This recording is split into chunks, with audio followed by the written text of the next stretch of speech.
선비 정신을 버리자. 가장 중요한 부분이라고 할 수 있는 게 이제 심리적인 부분이 될 겁니다. 그런 흐름들이 만들어질 때는 시장이 이제는 하락 추세로 이제 접어들 수 있다라는 생각을 가지시고 현금 비중을 늘린다든지, 그래서 주식 투자는 도박이 아닙니다.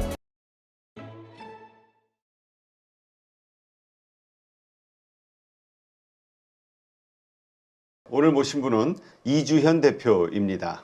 안녕하세요. 네, 안녕하십니까. 우리 매일 보는데 새삼스럽지만, 근데 오늘은 이제 이번에 이주현 대표 그다음에 이성웅 이사가 공동 저서로 해서 한국형 주식 매매법이라는 책을 이번에 냈죠. 이와 관련해서 많은 분들이 좀 궁금해하시는 것 같아요. 질문들이 좀 올라와서 좀 오늘 이와 관련해서 간단하게 좀 다루는 내용을 좀 다루겠습니다. 이 책을 통해서 얘기하시는 게 선비 정신은 버리자, 이 말씀을 하시는 것 같아요. 왜 그런 표현을 했죠? 이제 주식 투자를 하면 사실 굉장히 유연한 사고가 필요한 부분인데, 보통 이제 일반적으로 개인 투자자분들이 주식시장에 들어오게 되면 이제 중장기 투자는 뭔가 굉장히 좀 선비적인 정신으로 이렇게 정석인 양 이런 얘기들을 많이 하시는 분들이 계시고, 또 단기 투자라든지 어떤 테마주들, 모멘텀 투자를 하는 부분에 있어서는 굉장히 또 부정적으로 이렇게 바라보시는 분들이 많더라고요. 그래서 이제 이 책을 읽으시는 독자분들께 어떤 고정관념을 가지고 계시거나 아니면 그런 고정관념이 처음부터 심어지지 않도록 좀 그런 부분에 신경을 써서, 약간 뭐 제목 자체가 선비 정신을 버리자. 우리 이제 사실 선하고 바르고 올바른 뭐 그런 도덕적인 부분들은 살면서 굉장히 중요한 요소기는 하지만, 또 돈이 오가는 이런 주식시장에서는 냉정하게 우리가 돈을 벌 수 있는 방법으로만 좀 접근하는 게 필요하다. 그래서 고정관념을 좀 깨자라는 관점에서 이런 부분들을 좀 이야기를 했습니다. 네, 그렇군요. 시장을 있는 그대로 인정하자. 이건 어떤 의미입니까?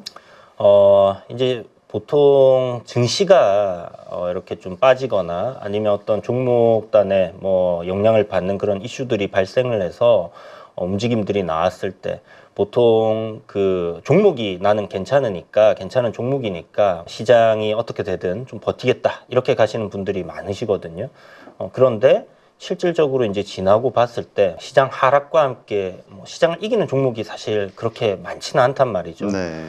그런 부분들을 너무 생각하지 말고, 시장이 뭐 이렇게 돼야 되는데 시장이 항상 옳다라고 생각을 해야지, 시장 탓을 하거나 시장과 거스르는 뭐 그런 형태로의 투자를 하는 부분들을 좀 지양하자라는 측면에서 시장을 있는 그대로 인정을 하고, 그러면 현재 시장이 우리가 이제 이성적이지 않은 시장이다 이런 얘기들을 많이 하지 않습니까? 그렇죠. 뭐 지금 현재 시점만 해도 뭐 테마주다든지 아니면 뭐 트럼프 말 한마디에 뭐 움직이는 그런 시장이다 보니까 항상 일어나는 일들이지만 이거 너무 논리적이지 않아, 그렇게 생각하기보다는 있는 그대로 시장을 받아들이고 그 안에서 돈을 벌 수 있는 방법들을 찾아보는 게 중요하다. 그래서 환경 탓을 하면 안 된다. 이 말씀을 드리고 싶었습니다. 그래서 한국형 주식 매매법, 한국에 맞는 주식을 매매하는 법을 알아야 된다. 하여튼 이 책을 통해서 사는 법, 그 다음에 파는 법과 관련해서 중점적으로 다루고 있는데, 일단 파는 법과 관련해서 일단 시장 추세를 거스르면 안 되잖아요. 이 추세가 어떻게 살아있고 죽어 있는지를 판단하는 기준 어떻게 있습니까? 이제 기본적으로 파동을 우리가 보면서 어떤 그 파동의 폭이 고점과 저점들이 이제 갱신이 된다든지 그런 부분들로 우리가 파악을 할 수 있는데, 초보자분들한테는 그게 사실 조금 어려울 수도 있거든요. 이 책에서는 이제 그런 부분들까지 좀 자세하게 다루기는 했는데, 기본적으로는 우리가 이동평균선만 활용을 한다고 해도 충분히 어떤 단기적인 추세와 중장기적인 추세의 흐름들을 파악을 할 수가 있어요. 그래서 시장보다 조금 더 강한 흐름에 놓여 있거나, 시장은 하락하지만 상승하는 섹터 단에서의 종목을 찾는다든지 뭐 그런 부분들을 또 확인할 수 있고, 또 시장의 어떤 추세가 꺾여 내려가는 그런 부분들을 단기적으로 일단 안 좋은 조짐이 나왔을 때 미리 파악하는 방법들, 활용하는 방법들, 그런 부분들에 대해서 좀 많이 다뤄놨습니다. 네, 그렇군요. 하여튼 투자, 그다음에 그 트레이딩, 요거는 좀 다른데 네네. 요거를 일단 잘 분간을 해야 될 것 같아요. 내가 투자자인지 아니면 트레이딩을 원하는 트레이더인지. 네, 맞습니다. 일단 개인 투자자분들 중에서 실패하는 유형들, 이제 뭐 815에서도 저희 이제 장중엔 통해서 많은 분들 상담을 하지만 대부분이 이제 단기적으로 조금 수익을 내볼까 하고 들어가셨다가 이제 손절을 못 하시고 물리게 되면 갑자기 투자자로 돌변을 하십니다. 그러면서 기업의 내용이 어쩌고 산업이 어쩌고 이러면서 이제 좀 장기적으로 끌고 가는데, 그렇게 할 게 아니라 처음부터 내가 이제 어떤 종목을 선정을 하고 투자의 관점으로 접근을 할 것이냐, 아니면 어떤 트레이딩으로 접근을 할 것이냐를 명확하게 구분을 하고, 그러면 그에 따른 전략들은 달라져야 되거든요. 네.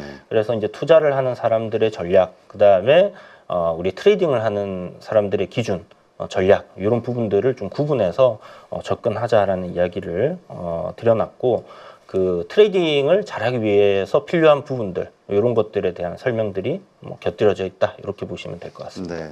하여튼 이 트레이딩을 그러면 잘하기 위해서 필요한 몇 가지 얘기하고 있는데 세 가지가 나오는 것 같은데 그중에 한 가지만 좀 이야기해 주시죠. 한 가지 이야기 드리자면, 뭐 가장 중요한 부분이라고 할 수 있는 게 이제 심리적인 부분이 될 겁니다.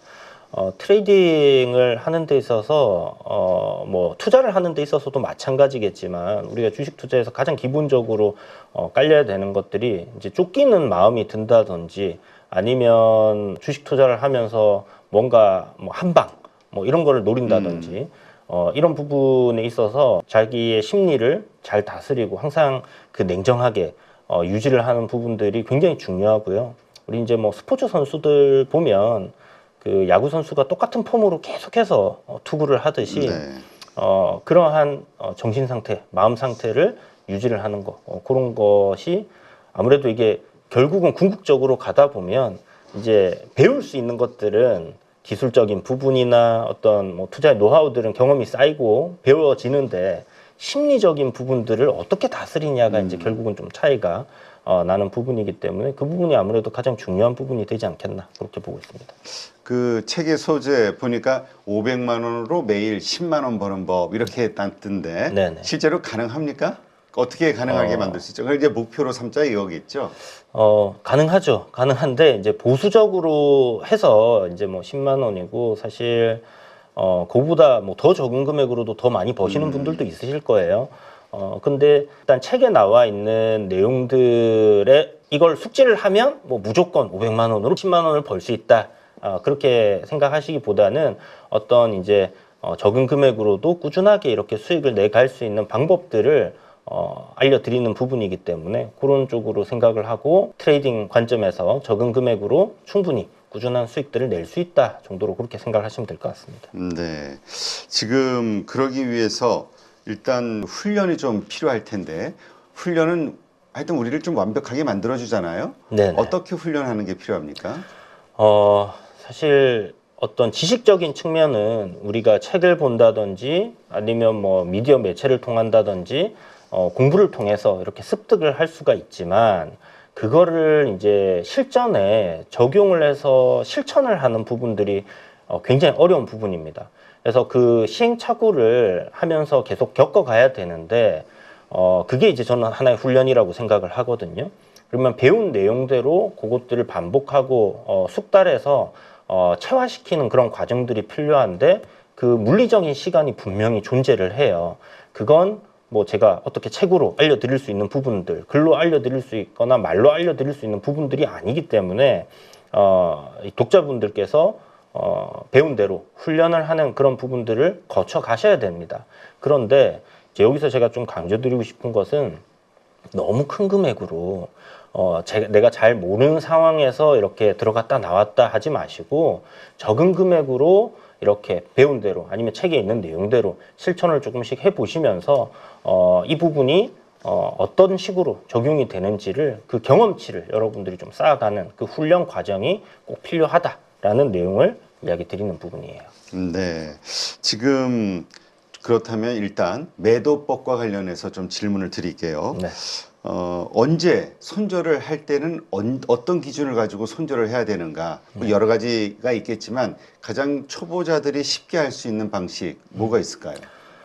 기본적으로 저점이 깨진다 할 때는 손절을 하는 게 좋다라고 저는 이제 생각을 하고 있는데, 이게 이제 저점이 깨진다 하면 어디 저점을 말하는 거야? 이렇게 생각하시는 분들 많으시잖아요. 그래서 처음 주식을 접하시는 분들이나 정말 초보자 분들이시라면 사실 매수는 어디서든 할 수 있어요.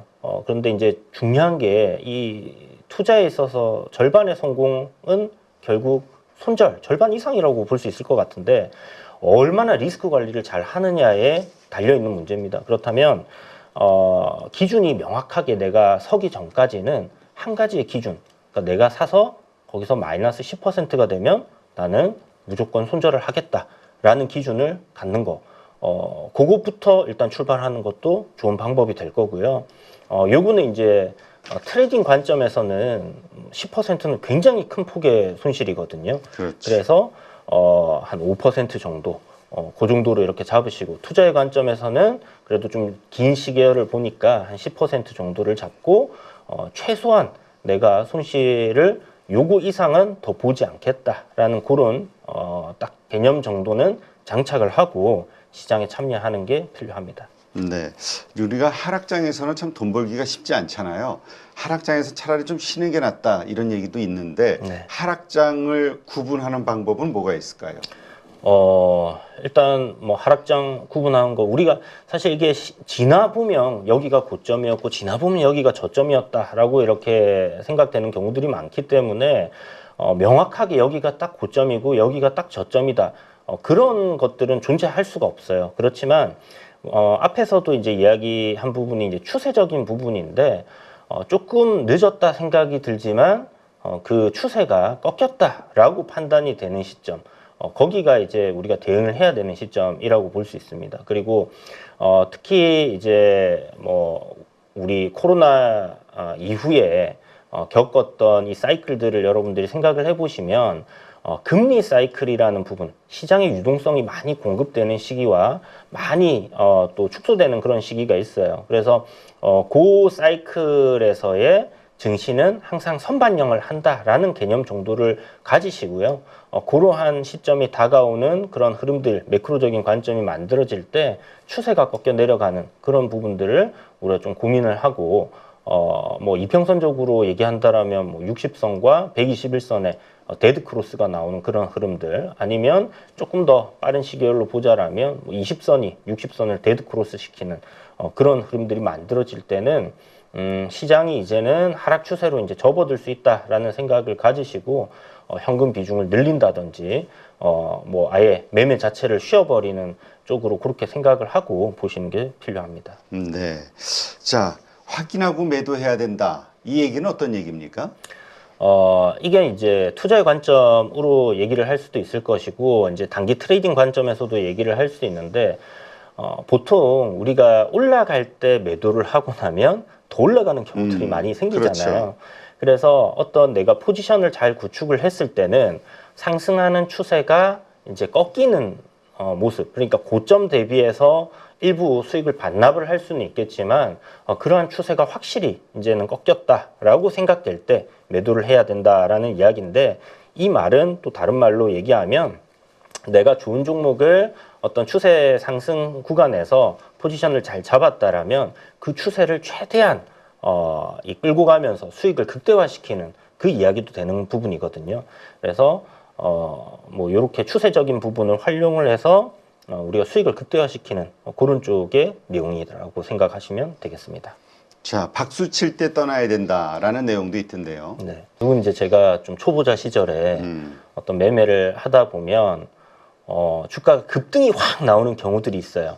그래서 생각대로 이루어지는 그런 상황들이 나왔을 때 내가 이제 올라간다 생각을 해서 샀는데, 이게 이제 시세가 쫙 올라오면서 급등을 하는 그런 상황이 직면했을 때는 우상향 뭐 수익이 꾸준히 나고 있는 상황에서 또 시세가 터질 때 기분이 굉장히 좋아지는 시점이 온단 말이죠. 그때 막 박수를 치고 싶거나 춤을 추고 싶거나 그 정도로 이제 이렇게 붕 뜨는 감정이 들 때가 매도를 해야 되는 시점, 그러니까 수익을 챙겨야 되는 그런 시점이다라고 생각을 하시면 될 것 같고, 뭐 반대로 이제 너무 비관적으로 이거 손절을 해야 되거나 이제 막 그 포기하고 싶은 심정이 드는 시점, 그럴 때가 거의 이제 또 바닥인 경우들이 있더라고요. 그래서 어떤 감정적인 부분에서의 매도 포인트를 우리가 최고점 꼭지점에 팔기는 힘든데 그러한 감정이 느껴질 때는 이제 매도 버튼을 눌러야 되는 시점이 왔구나라고 생각을 하고 분할 매도 관점으로 좀 생각을 해보자, 이런 내용이라고 생각하시면 될 것 같습니다. 네. 그 갭 하락, 특히 상승 추세에서의 갭 하락을 주의해야 된다. 네. 간단하게 한 가지 어떤 사례 뭐 설명 좀 해주시죠. 사례로 설명을 드리자면 일단 뭐 기본적으로 우상향 흐름을 쭉 잘 이어가던 종목이 갭 하락을 맞는 경우들이 생겨요. 네. 너무나 크게 또 하락한 종목들을 얘기 드리자면 뭐 HLB 같은 경우에 이제 뭐 갭 하락 나오는 그런 일정이 잡혀 있었던 경우들도 있었고, 또 뭐 삼성전자 같은 경우나 아니면 우리가 2021년도에 이제 증시가 한참 좋았을 때 상승 추세에 있던 그 시점에 시장의 어떤 악재가 딱 터지는 시점이 오면 보통 갭 하락 출발하는 경우들이 많이 생깁니다. 네. 그러면 어떤 추세를 갭으로 깨버린다는 것은 그 추세를 역으로 이렇게 꺾이는 굉장히 강한 신호로 볼 수 있거든요. 그래서 시장이 되었던 아니면 뭐 종목이 되었던 그런 부분에서는 좀 대응을 기민하게 하는 게 필요하다라고 생각을 하고 있고요. 일단은 하락으로의 힘이 강하게 들어온 구간을 우리가 갭으로 확인할 수 있는 부분이기 때문에 그런 부분들을 활용을 해서 일단 손절을 하는 시점, 뭐 천천히 흘러내리는 것도 쉽지 않겠지만은 갭이 떨어졌을 때는 좀 빠르게 대응을 하는 게 필요하다, 이런 얘기를 드리는 부분입니다. 네. 자, 우리가 이제 근데 단타 트레이딩을 하는 경우는 도박이 아니냐 이렇게 생각할 수도 있는데요. 네. 어쨌든 또 주식은 또 도박이 아니다 이렇게 말씀을 하셨어요. 네. 책에서. 어떤 의미일까요? 주식 투자는 이제 뭐 좋게 얘기하면 자본시장에 어떤 뭐 투자금을 공급을 하고 뭐 이런 이야기들은 있지만, 제가 주식은 도박이 아니다라고 얘기를 드릴 수 있는 부분은 뭐냐면, 도박은 말 그대로 운에 맡기는 뭐 돈을 운에 맡겨서 이렇게 넣었다가 그 운에 따라서 이렇게 수익이 나든 손실이 나든 하는 부분인데, 단기 투자가 되었던 중장기 투자가 되었던 분명히 운은 작용을 합니다. 그렇지만 운보다 더 크게 작용을 하는 부분들이 결국은 어떤 기술적인 부분들, 실력이라는 부분들이 통용이 된다라는 거예요. 그래서 공부를 하고 노력을 한다라면 확률적인 싸움에서의 우위를 점할 수 있는 그런 포인트들이 분명히 있기 때문에, 그러한 패턴이나 아니면 어떤 시장 상황에 따른, 그리고 계속해서 어느 정도의 변형은 있지만 반복되는 어떤 그런 현상들이 있다는 겁니다. 그래서 그것들을 우리가 알고 하게 되면 그거는 투자가 되는 것이고요. 단타라고 하더라도 그러한 기준과 원칙이 없이 그냥 운에 맡기는 그런 뭐 사고 팔고 하는 행위를 한다라면 저는 도박이라고 생각을 해요. 그래서 주식 투자는 도박이 아닙니다. 그런 도박을 하지 마시고 명확한 기준과 원칙, 그런 부분들을 습득하셔가지고 이렇게 투자를 하는 쪽으로 가시면 좋을 것 같습니다. 네. 보통 트레이딩을 한다고 했을 때 하루에 어떤 분은 또 그 모르시는 분은 뭐 이거 시작부터 해가지고 끝까지 장 마감할 때까지 계속 사고 팔고 해야 되는 거 아니냐 이렇게 생각하시는 분도 있는데 네. 어때요? 지금 트레이딩 500만 원 가지고 예를 들어서 뭐 하루에 10만 원이 됐든 계속 소액을 이렇게 벌려고 한다고 했을 때 어떻게 매매하는 게 좋습니까? 매매 방식은 뭐 정말 다양하게 있습니다. 뭐 책에서 다루지 않은 내용들도 많이 있을 텐데, 기본적으로 자기가 어떤 확률 높은 구간들을 경험을 통해서 일단 찾아가는 단계가 일단 먼저 필요하실 거고요. 그 단계 시간을 좀 많이 줄여줄 수 있는 게 이제 이 책이라고 생각하시면 될 것 같은데, 하루 종일 이제 말씀하신 것처럼 그렇게 스캘핑 개념에 굉장히 박리담회식의 작은 수익들을 추구하면서 손실도 좀 적게 보고 하는 그런 매매 방식도 있을 것이고, 뭐 하루에 한 번, 두 번 정도의 공략을 통해서 원하는 수익, 손실, 뭐 이렇게 또 공략을 하는 것도 있을 거예요. 그래서 이 책에서는 뭐 스캘핑에 대한 부분들을 사실 이론적으로 다루기는 어려운 부분이라서 그런 부분들은 배제를 하고요. 일단 짧은 매매지만 단기 트레이딩, 데이 트레이딩 안에서의 추세를 활용하는 방법에 대한 그런 이야기들이 있거든요. 그래서 하루에 뭐 많으면 한 두세 종목, 뭐 그 정도 선에서 일단 공략을 할 수 있는 포인트들이 잡혀 있으니까 그런 부분들을 한번 잘 찾아보시면 좋을 것 같습니다. 네, 한국형 주식 매매법 책의 저자시죠. 이주현 대표 함께 했고요. 하여튼 이 주식 투자 일단 공부가 좀 많이 필요한 것 같아요. 그 공부하시는 분들 입장에서는 또 좋은 그 하나의 지침서가 되지 않을까 생각이 됩니다. 책에 대해서 마지막으로 한마디 정리해 주시죠. 한국형 주식 매매법이긴 하지만 기본적인 내용은 그 가격의 추세 이런 부분들을 활용하는 부분이기 때문에 추세에 대한 이야기로 여러분들이 뭐 어떤 트레이딩을 하시던 활용할 수 있는 부분 아마 대한민국 그 어떤 책에도 나와 있지 않은 그런 내용들이 들어있다라고 저는 좀 자부하고 있습니다. 그래서 한번 꼭 읽어보셨으면 좋겠다는 생각이 드네요. 네, 알겠습니다. 고맙습니다. 네, 감사합니다.